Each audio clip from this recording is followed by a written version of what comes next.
नमस्कार दोस्तों, स्वागत है आपका साइट फॉर वर्ल्ड के ऑफिशियल लर्निंग प्लेटफॉर्म पर, जहां स्टूडेंट्स और जॉब सीकर्स के लिए करियर, टेक्नोलॉजी और प्लेसमेंट से जुड़ी इंडस्ट्री ओरिएंटेड और प्रैक्टिकल नॉलेज दी जाती है।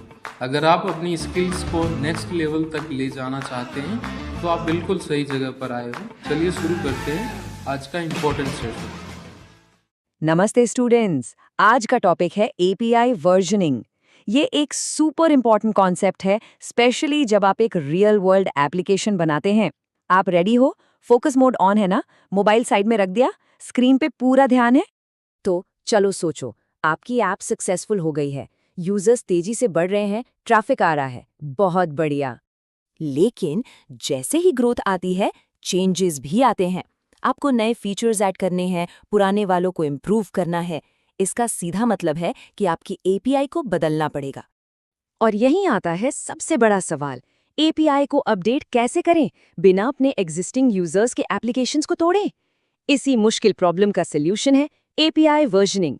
चलो शुरू करते हैं। ओके, तो पहली स्ट्रैटेजी है यूआई पाथ वर्जनिंग। इसको हम स्टार्टअप फेज का स्प्रिंट भी कह सकते हैं। ये नए प्रोजेक्ट्स के लिए बिल्कुल परफेक्ट है, जहां स्पीड और सिंप्लिसिटी सबसे जरूरी होती है। तो ये है क्या? बहुत ही सिंपल है। इसमें आप वर्जन नंबर को सीधा यूआरएल यानी लिंक के अंदर ही डाल देते हो। ये सबसे आसान और साफ साफ दिखने वाला तरीका है।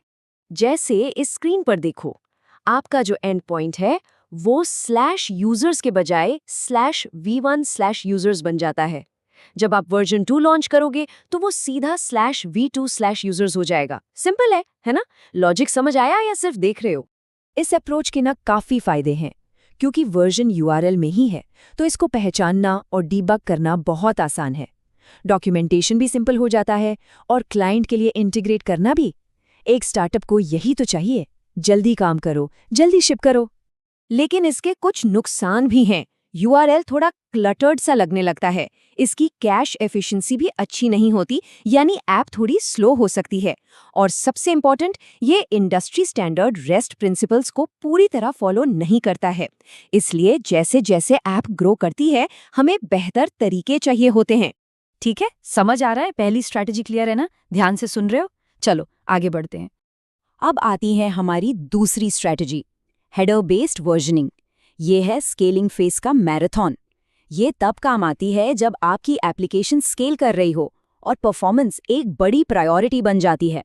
इस मेथड में हम वर्जन नंबर को यूआरएल से हटाकर HTTP रिक्वेस्ट के हेडर में डाल देते हैं। इससे हमारा यूआरएल हमेशा साफ और कंसिस्टेंट रहता है।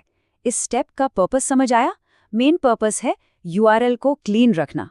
यहाँ स्क्रीन पर देखो, यूआरएल अब कितना सिंपल है, /API/resources। वर्जन एक अलग हेडर जैसे API-version = 2 में भेजा जा रहा है।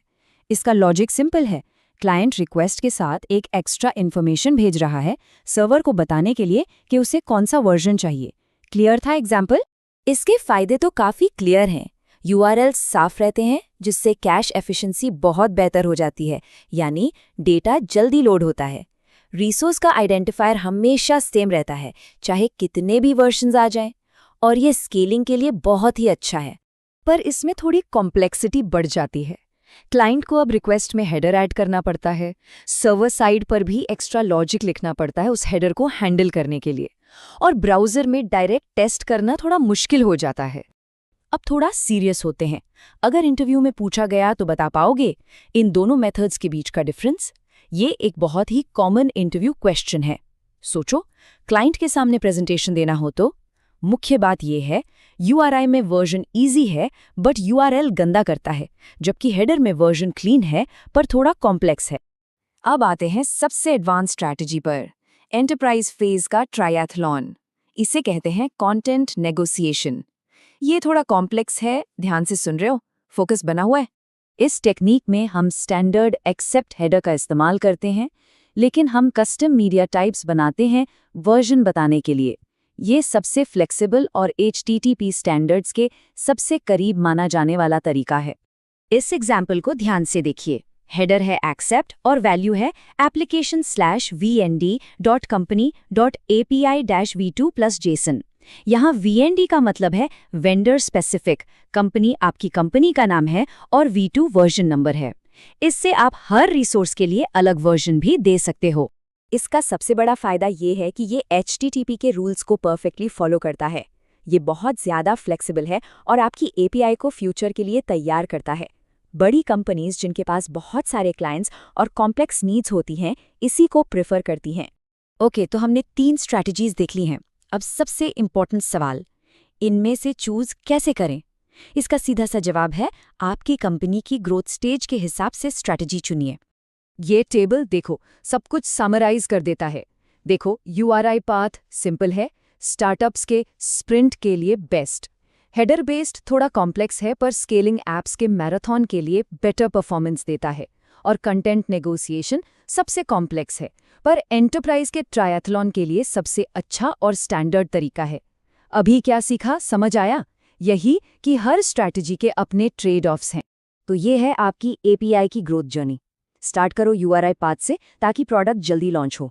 जब यूजर्स बढ़ें तो हेडर बेस्ड पर मूव करो परफॉर्मेंस के लिए, और जब सिस्टम बहुत बड़ा और मैच्योर हो जाए तो कंटेंट नेगोशिएशन इंप्लीमेंट करो फ्लेक्सिबिलिटी के लिए। अब एक छोटा सा टास्क, सिर्फ देखने से याद नहीं रहेगा।